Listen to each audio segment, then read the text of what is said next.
Hello guys and welcome back to the channel. In this video, I'm going to show you how you can add folders to Windows 11 taskbar. So let's get started. So first of all, you're going to simply navigate to the folder that you wish to add. And once you're here, you're going to click on the top bar. Once you do so, you'll be able to see the path. So you're going to simply copy the path from here. And once you have copied that, you're going to simply go to the desktop. Here, you're going to right click and click on new. And then you're going to click on shortcut. You'll be able to see type the location of the item. So simply type in explorer.exe and then start quotation and paste that path over here and then end the quotation.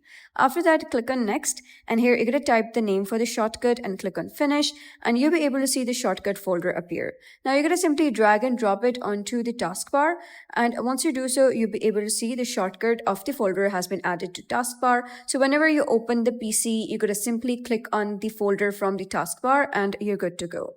So that's it for today's video. If you found this video helpful, please consider subscribing and leaving a like. It really helps me out, and I'll see you next time.